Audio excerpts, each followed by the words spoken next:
Video देखने से पहले हमारा चैनल एके टीवी सब्सक्राइब करें और बेल आइकन के बटन को दबाना मत भूलें ताकि आने वाली लेटेस्ट और इन्फॉर्मेटिव वीडियो आप तक पहुंचाई जा सके। एक तरफ बाप और दादा आला तालीम याफ्ता और मादरे मिल्लत के हामी इकरामुल्लाह नियाज़ी ने आमर अयूब खान से इसी सियासी तसादुम पर सरकारी मुलाजमत से इस्तीफ़ा दिया और दूसरी तरफ बाप और दादा की डिग्रियां नामालूम। मैं ये नहीं कहूँगा कि अदलिया ने वज़ीर आज़म को सादिक और अमीन डिक्लेयर किया। नामवर कालम निगार असदुल्लाह गालिब अपने एक कालम में लिखते हैं, ये फैसला भी एक बैन दलील है और इससे सिर्फ नज़र नहीं किया जा सकता। मैं ज़ाती मालूमात की बिना पर कहता हूँ कि इमरान खान एक दयानतदार और ईमानदार शख्स है। मैंने इनको शौकत खानम हस्पताल के लिए चंदा इकट्ठे करते देखा। मुझे भी इन्होंने हाथ से लिख कर दिया कि मैं असदुल्लाह गालिब का ममनून हूँ कि इन्होंने शौकत खानम की फंड रेजिंग में millat.com के तवस्सुत से बहुत अहम किरदार अदा किया। मगर मैंने कर्ज उतारो मुल्क सवारों के लिए भी फंड रेजिंग का आंखों से मुशाहिदा किया। नवाज शरीफ के जो वज़रा चंदा लेने बैरून मुल्क गए, इन्होंने डॉलर और पाउंड ज़ाती अयाशियों पर उड़ा दिए। इसकी गवाही स्टेट बैंक भी देता है, जिसके अकाउंट में गिनती का फंड डिपॉजिट करवाया गया। मगर इमरान खान को जो फंड मिला, इसकी पाई पाई हस्पताल की तामीर और इसकी मशीनरी और आलात की खरीद पर खर्च की गई। इसने छोटे बच्चों से पैसा इकट्ठा किया और इसे भी हस्पताल पर खर्च किया। वर्ल्ड कप से जो रकम मिली वो भी हस्पताल के लिए वक्फ कर दी। इमरान खान को जो कोई प्लाट अलाट किया गया, इसे भी फरोख्त करके इसने हस्पताल के अकाउंट में डाल दिया। यही वजह है कि जब हस्पताल मुकम्मल हुआ और हर लिहाज से फंक्शनल हो गया तो इन्होंने मुझे बुलाया और ख़ुद हस्पताल का एक एक शोबा मुझे घूम कर दिखाया। जिस रोज़ काबीना ने यह फैसला किया कि 50 लाख घरों की तामीर का मुआहिदा अखुवत के डॉक्टर अमजद साकिब के साथ किया जाए, तो मैंने डॉक्टर अमजद साकिब को एक तो मुबारकबाद दी और दूसरा ये कहा कि आपको ये प्रोजेक्ट मिलने का मतलब ये है कि वज़ीर आज़म को पता है कि इसमें कोई खुर्द बुर्द नहीं होगी।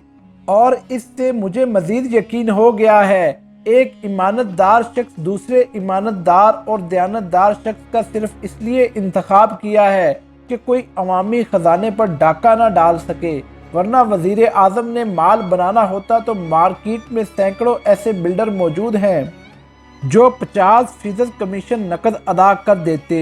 मगर इमरान खान के खमीर में हराम खाना लिखा ही नहीं, वो करप्शन के खिलाफ है। इसका सारा एजेंडा करप्शन के खिलाफ तरतीब दिया गया है।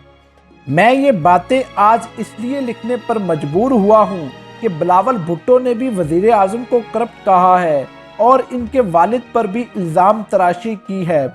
बिलावल को जवाब देने की कतई ज़रूरत ना होती अगर इसके नाम के साथ पीपीपी की सरबराही का दमछल्ला ना लगा होता, वरना बिलावल की क्या औकात है वो बड़े बोल मुंह से निकाले। जुमा 8 दिन तो इसकी पैदाइश को हुए हैं, वो कहाँ से सियासतदान और मोतबर बन गया। इसे तो वज़ीर इत्तलात शिबली फराज ने सही जवाब दिया है कि बिलावल अगर सियासतदान होने का दावा करता है तो मैं भी शायर होने का दावा कर सकता हूँ, इसलिए कि इनके बाप अहमद फराज उर्दू के बड़े शायरों में बुलंदतर मुकाम पर फाइज हैं। हमारे मुल्क में एक रीत पड़ गई है कि हर सियासी लीडर का बच्चा सियासतदान बन बैठा है। नवाज शरीफ के 2 बेटे तो ऐसा दावा नहीं कर सके, मगर इनकी बेटी ने कह दिया कि रोक सको तो रोक लो। वो सियासतदान होती तो इतना बड़ा बोल न बोलती। आज नवाज शरीफ का मुल्क में कोई वजूद नहीं। शहबाज ने हमजा को जानशी बना लिया है, चौधरी शज्जाद का जानशी तो कोई ना बन सका। परवेज इलाही ने मुनस को दस्तार सियासत पहना दी है। मुसीबत ये है कि हम लोग पिदरम सुल्तान बूद के नज़रिए पर चलते हैं, मगर इमरान ने कभी नहीं कहा कि पिदरम सुल्तान बूद। वो सेल्फ मेड सियासतदान है और इसने जवानी के 22 बरस सियासत की तरतीब के लिए सर्फ किए, तब जाकर गोहर मकसूद इसके हाथ आया। मगर जरदारी का बेटा एक और नौ उम्र बासत शेख के पीछे पीछे सैलाब के पानी में तैरता है और समझता है कि इसने बड़ा मार्का मार लिया।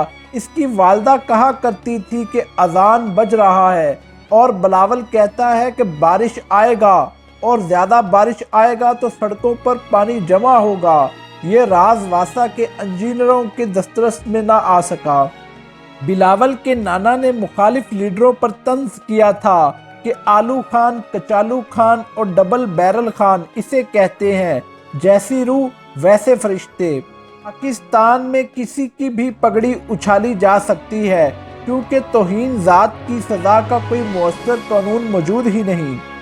یہی لب و لہجہ کوئی لندن میں اپنا کے دیکھے، واشنگٹن میں اپنا کے دیکھے تو اس کے 14 طبق روشن ہو جائیں گے۔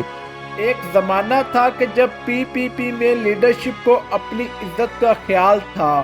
غلام مصطفیٰ جتوئی نے نوائے وقت فورم میں اپنے ستر کے بال پکڑ کر مجھ سے کہا تھا کہ محترمہ بے نظیر اس کے سفید بالوں کا ہی احترام کریں، مگر نصرت بھٹو کو نکرے لگا دیا گیا اور 4 کے ٹولے نے بغاوت کر دی۔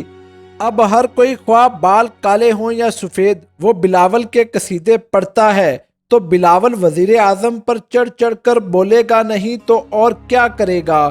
مگر یاد رکھیے، آسمان کی طرف تھوکا اپنے منہ پر ہی آن گرتا ہے۔ کہاں راجہ بھوج، کہاں گنگو تیلی۔ ویڈیو کو آخر تک دیکھنے کا شکریہ۔ اپنا خیال رکھیے گا۔ اللہ حافظ۔